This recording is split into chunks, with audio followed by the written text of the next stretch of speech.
Choices for Youth is a housing support agency for youth 16 to 29 here in the St. John's metro area. In truth, we serve young people from across the province, but our main area of operation is here in St. John's. It started in 1990 as a result of the closure of the Mount Cashel orphanage scandal. And basically, despite obviously that facility having to go, young people didn't disappear right along with it. So our organization was created as a community/government response to continue to support the needs of those young people.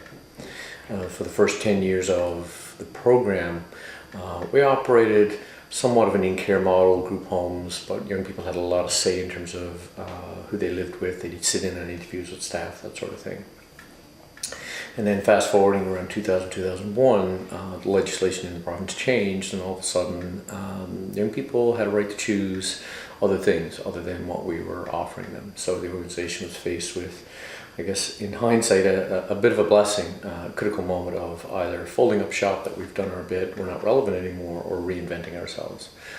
We chose to do that by becoming an agency that works for more of a over 16 population, harm reduction, at-risk youth, homelessness, more of an outreach model supporting young people out in the community. So to this day, I mean, housing young people is our primary goal. Trade for Trades, in 2000, 2001, we reinvented ourselves as a support agency to young people living on their own in the community. And that was our former supportive housing program, which is really a housing first model. And in 2001, in the fall of 2001, we took on the responsibility on behalf of the community to, build a youth services center. And once completed, we opened up an emergency shelter and began running an outreach and youth engagement program.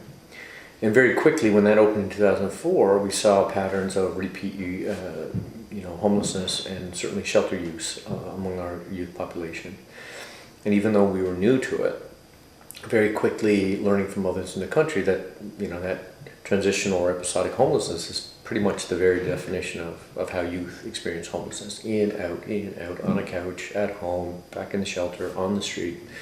So we started looking around and thinking, okay, well, we can do this for a long time.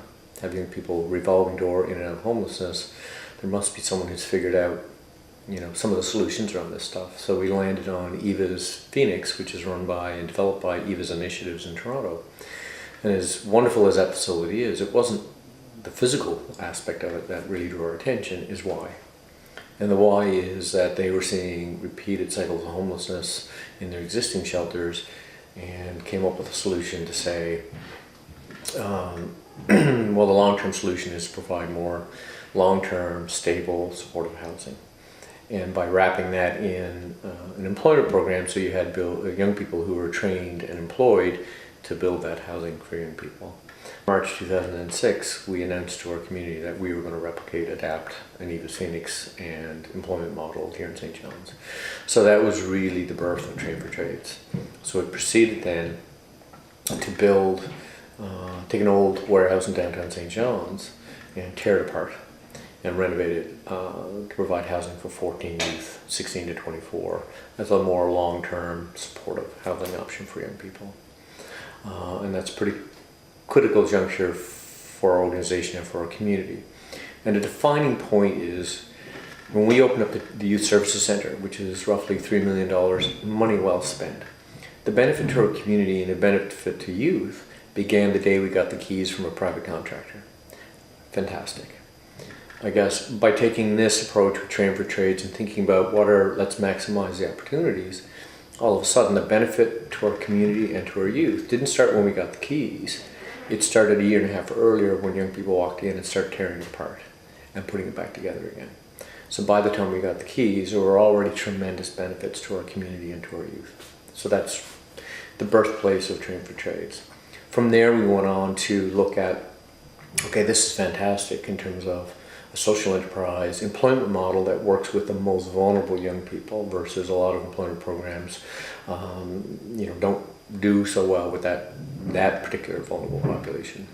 But we're not going to build something for $4 million every year, so what do we wrap this around? So we traveled to Winnipeg, met with a group there. I guess the umbrella organization is called Build. but Warm Up Winnipeg. And what Warm Up Winnipeg were doing, to our delight, was doing energy retrofits and other work in the inner city Winnipeg area. A lot of young people, a lot of Aboriginal, a lot of issues in Winnipeg. Obviously, they were doing energy retrofits on low-income housing in Winnipeg. So it's that whole notion of training and employing people to provide, the additional benefit of lowering energy costs for people on low incomes and so on and so forth. So we took a look at this and said, okay, this works really well for us. Formed a partnership as we had done with EVAs and enlisted their help in turning Train for Trades into, at the beginning, an energy retrofit program. Basically like a job. They come, it's 9 to 4 every day, Monday through Friday. Learning hands-on skills. They do a lot of training, different like fall protection, all those types of safety trainings. They're involved with our core program, which is it's a national standard that we have to follow. A lot of OHS type stuff, so we involve the youth in that. While they're with us, they get a lot of support around any issues, barriers they have to employment. They have GED. I don't know if anybody mentioned that. We hired a retired teacher that comes in 2 times a week. They do it right here on site. When they finish with us, after their first year, hopefully they have that GED. That's a way to get them in school. Here in Newfoundland, Labrador, if you're a mature student, you need to have your GED or your education or an equivalent, be able to access going post-secondary. And so we do that and prepare them for that.